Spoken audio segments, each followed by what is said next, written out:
Très bien. Alexander, parlons de ce qui se passe en Ukraine. Nous sommes arrivés à la fin de la campagne de terreur de 40 jours que Zelensky avait annoncée contre la Russie. Elle est maintenant terminée. Quels en sont les résultats?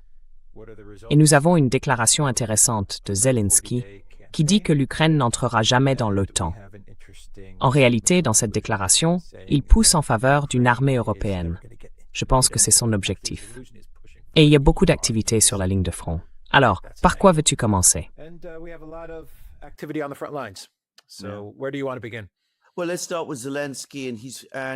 Eh bien, commençons par Zelensky et sa campagne de 40 jours pour forcer la Russie à venir à la table des négociations. Autrement dit, pour la faire capituler. Cela s'est terminé par un désastre complet. Il a réussi à faire pénétrer des drones profondément à l'intérieur de la Russie. Ils ont causé des dégâts. Ils ont attaqué des raffineries, comme nous le savons. Mais je reçois de plus en plus de rapports indiquant que la situation du carburant à l'intérieur de la Russie s'est stabilisée, sauf dans certaines régions frontalières, si vous voulez, qui bordent l'Ukraine elle-même. Il a attaqué des installations civiles. Il vient de mener une nouvelle attaque. Les Ukrainiens ont lancé une nouvelle attaque de drones contre une station balnéaire sur la mer Noire, dans la région de Krasnodar. Certaines personnes disent qu'il y avait, à proximité, une installation du complexe militaro-industriel. Mais enfin, si c'est le cas, je dirais simplement qu'il y a eu beaucoup d'autres attaques qui semblent clairement viser davantage des installations civiles que militaires.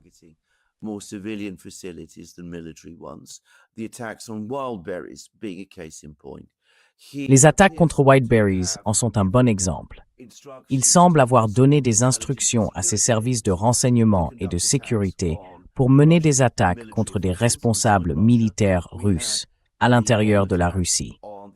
Il y a eu l'attentat à la bombe contre le restaurant Kudrinskaya à Moscou, qui semble avoir été une tentative d'assassinat visant un haut responsable de l'armée de l'air russe. Mais au total, tout cela signifie que la situation de l'Ukraine s'est détériorée. Et ce qui est frustrant, c'est que bien sûr, cela fait un certain temps que nous parlons de toutes ces dégradations, du fait que les choses ne s'améliorent pas pour l'Ukraine, mais empirent. Et maintenant, il devient difficile de ne pas le reconnaître. Même les médias occidentaux commencent à accepter cette réalité. Donc d'importantes percées russes sur la ligne de front.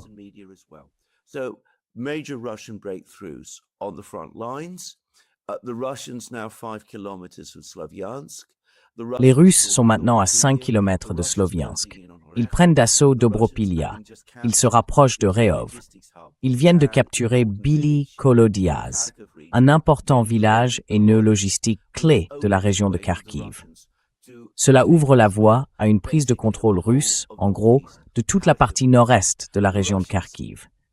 Les Russes ont de fait bloqué la mer Noire, si bien que l'Ukraine est désormais un pays enclavé.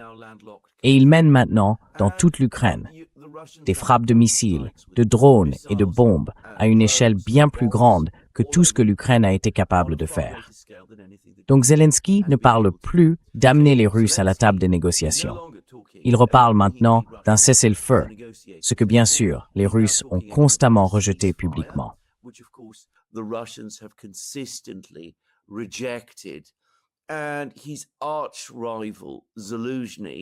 Et son grand rival, Zaloujny, fait maintenant des discours.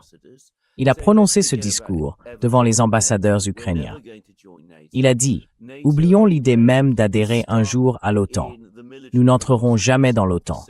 De toute façon, l'OTAN est restée bloquée dans les philosophies militaires de la Seconde Guerre mondiale. Elle a largement dépassé sa date de péremption technologique. Notre guerre, celle que nous menons contre les Russes, l'a largement dépassée. Oublions complètement l'OTAN. Zelensky, bien sûr, a fait de l'adhésion à l'OTAN un axe absolument central de toute sa politique pour l'Ukraine. Ce que dit Zaloujny, c'est que Zelensky se trompe complètement sur toute la ligne. Faites-moi président. Je suis bien plus réaliste. Je veux l'Ukraine. Je dirai aux Russes que l'Ukraine ne rejoindra pas l'OTAN et je mettrai fin à la guerre à ces conditions. NATO, and I will end the war on those terms. Oui, il parle de garanties de sécurité avec d'autres pays européens et il parle d'une armée de l'Union européenne. Bien sûr que oui. Quand on examine ses déclarations de près, c'est bien de cela qu'il parle. Il dit même que l'OTAN aura besoin de 12 ans pour atteindre la moitié des capacités militaires de la Russie. C'était une déclaration intéressante de Zelensky. L'OTAN est enfermée dans une doctrine de la Seconde Guerre mondiale. C'est ce qu'il a dit.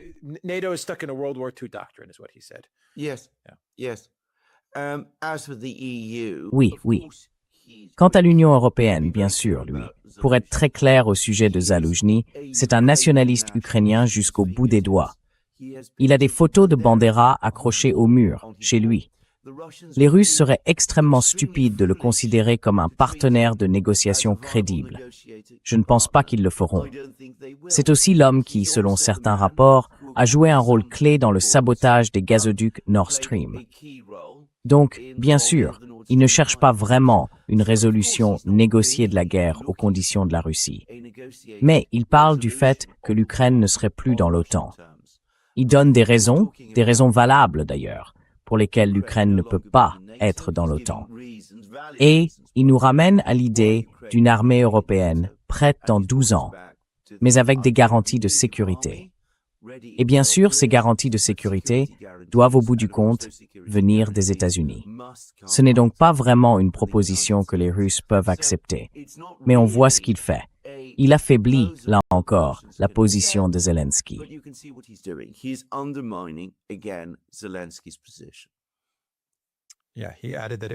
Oui, il a ajouté qu'il faudrait environ 12 ans à l'Alliance pour adopter de nouvelles normes et atteindre au moins la moitié du niveau de la Fédération de Russie. C'est une citation directe. Au fait, le discours de Zelensky n'a pas été relayé ici, en Grande-Bretagne. C'est l'ambassadeur d'Ukraine au Royaume-Uni, n'est-ce pas? Exactement. Mais qu'est-ce qu'il fait là-bas, au juste? Il intrigue à Kiev et profite de son séjour ici, à Londres. Voilà la réponse. Exactement. Exactement. Donc, le cessez-le-feu hivernal, c'est le point numéro 1 à l'ordre du jour de l'Occident collectif.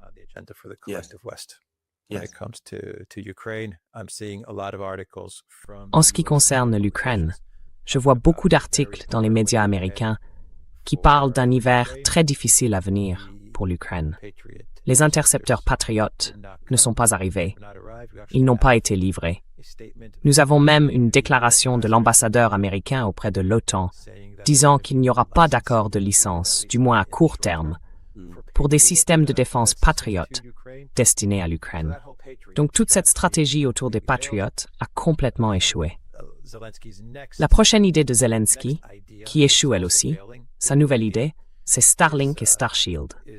Davantage d'accès au réseau Starlink d'Elon Musk, afin de pouvoir frapper des cibles en Russie, plus profondément à l'intérieur du territoire russe. Il pourrait frapper des cibles en Russie avec davantage de précision et d'exactitude. Cela aussi a échoué. Musk ne voulait pas rencontrer Zelensky, et il ne semble pas que cela va se concrétiser. Où cela laisse-t-il Zelensky cet hiver?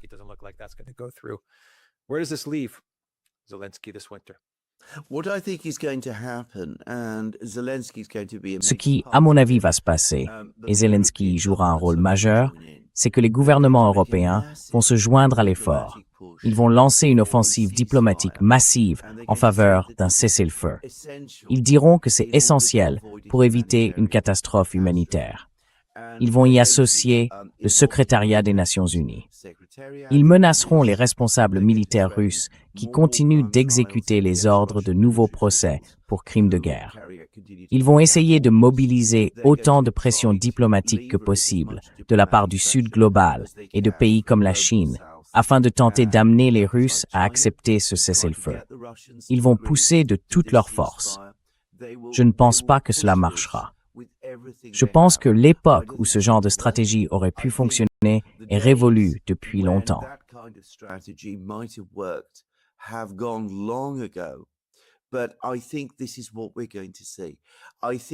Mais je pense que c'est ce que nous allons voir. Je pense aussi, d'ailleurs, que l'idée de déployer des troupes occidentales, des troupes européennes, dans l'ouest de l'Ukraine, à Odessa et dans sa région, va revenir sur le devant de la scène. Je pense que Macron va pousser très fortement dans ce sens au cours des prochains mois, tant qu'il restera président de la France. C'est donc ce qu'ils vont faire. Ils vont passer du récit de l'euphorie, qui, soyons clairs, est en train de mourir, à un récit selon lequel la Russie crée une catastrophe humanitaire en Ukraine et selon lequel l'Occident doit intervenir en Ukraine pour protéger les civils. Une forte mobilisation à l'ONU, au Conseil de sécurité, à l'Assemblée générale, par l'intermédiaire du secrétariat de l'ONU et de toutes les différentes agences, afin d'essayer d'intimider, de brutaliser, d'effrayer et d'isoler les Russes pour obtenir ce cessez-le-feu.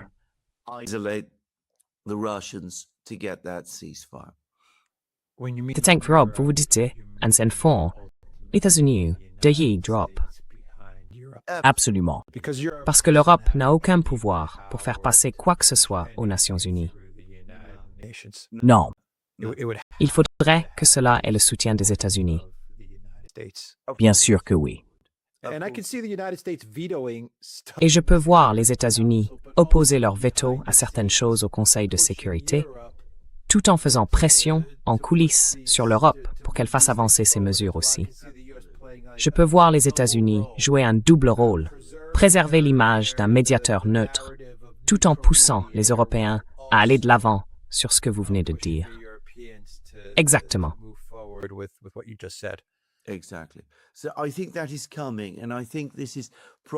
Donc je pense que cela arrive.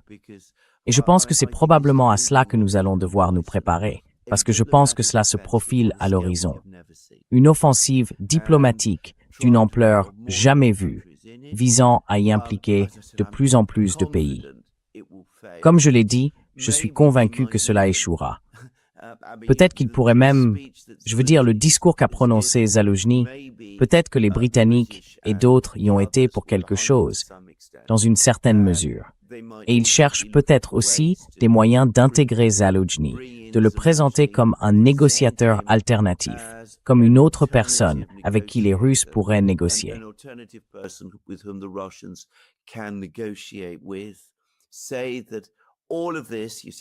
Dites que tout cela, vous voyez, toutes ces questions sont en train d'être réglées. Vous savez, les Russes pourraient parler à Zaluzhny. Zaluzhny semble écarter l'adhésion à l'OTAN. Les Russes, au contraire, semblent déterminés à provoquer une catastrophe humanitaire. Cela montre à quel point ils sont brutaux et impitoyables, et qu'il faut utiliser toutes les agences, tous les instruments des Nations Unies et du système diplomatique pour, comme je l'ai dit, mettre fin à la guerre.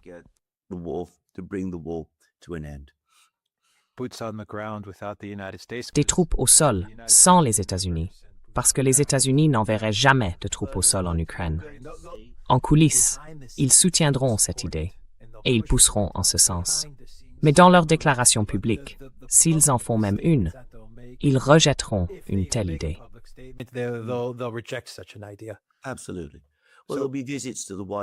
Absolument. Il y aura des visites à la Maison-Blanche. Macron ira à la Maison-Blanche pour tenter de parler à Trump, pour essayer de lui dire « Écoutez, vous savez, il y a cette catastrophe qui se déroule en Ukraine. Nous devons y envoyer nos troupes. Nous avons besoin de votre soutien. Tout cela se passera en même temps. On va assister à une mobilisation très très active. Mais je ne pense pas qu'au final, cela fasse la moindre différence. Et d'ailleurs, je pense qu'une des raisons pour lesquelles les Américains, pas seulement Elon Musk, ne sont pas très favorables à l'utilisation de Starlink comme Zelensky le souhaite, c'est qu'il y a de plus en plus d'éléments montrant que les Russes réussissent désormais de mieux en mieux à brouiller Starlink.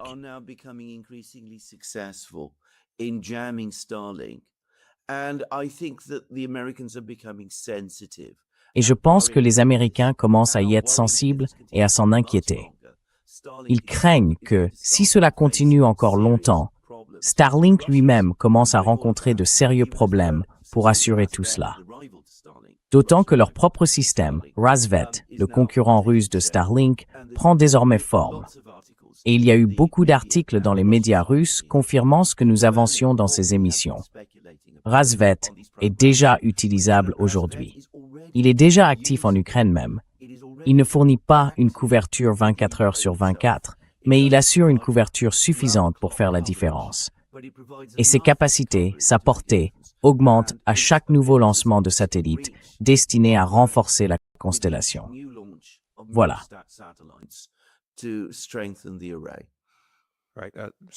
Starlink. Starshield, c'est la partie militaire de Starlink. Exactement. Ce qui, bien sûr, si les Ukrainiens y avaient accès, serait un acte d'un allié envers un autre. Je dis ça comme ça. Cela reviendrait à intégrer les Ukrainiens dans un système de communication militaire américain. Il y a une raison pour laquelle Musk n'a pas rencontré Zelensky. Exactement. Zelensky insistait pour obtenir une rencontre et a supplié Trump de la lui décrocher. C'est évident qu'ils ne veulent pas élargir cet accès. Enfin, ils ont déjà donné à l'Ukraine suffisamment d'accès à Starlink. Ils ne veulent pas aller plus loin. Exactement. Oui. Juste une dernière question. Si les Européens décident effectivement d'aller en Ukraine, qui ira? Ce seront les Français et les Britanniques.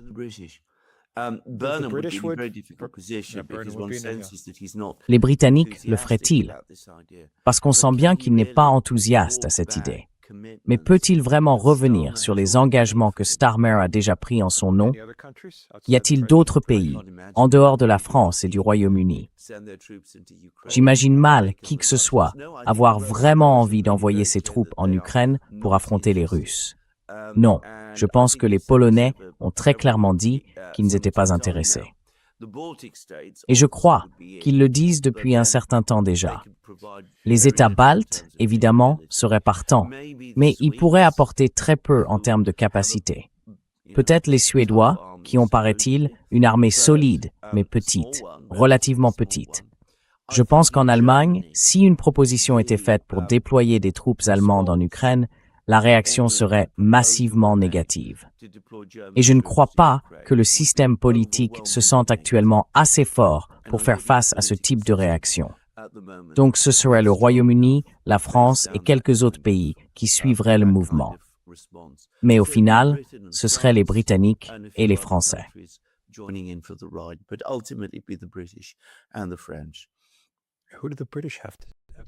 Qu'est-ce que les Britanniques peuvent envoyer? 25 000 hommes, c'est l'ensemble de leur force d'infanterie. Environ 5 000 hommes, je pense que c'est bien plus réaliste que les 10 000 dont certains parlent. La France, probablement un peu plus. Pour faire quoi, Alex? Enfin, je ne vois tout simplement pas comment cela pourrait arriver. Que ferait-il? On dit qu'il y en a 5 000 ici, 10 000 là-bas. Qu'est-ce qu'il pourrait bien accomplir? rien. Servir simplement de fil-piège. Eh bien oui, l'idée serait de les faire entrer en Ukraine, d'obtenir une sorte d'engagement américain pour les soutenir quand les Russes les attaqueront, puis d'accourir vers les États-Unis pour leur demander de l'aide. Nous en avons parlé dans de nombreuses émissions précédentes. C'est une tentative d'entraîner les États-Unis dans une confrontation directe avec la Russie. C'est certainement l'intention de Macron.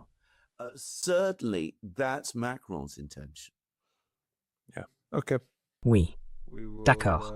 Nous allons nous arrêter là pour cette vidéo. TheDuranLocals.com. Nous sommes sur X, sur Rumble et sur Telegram. Allez sur la boutique Duran, prenez quelques articles et retrouvez-nous aussi sur Substack. Prenez soin de vous. Take care.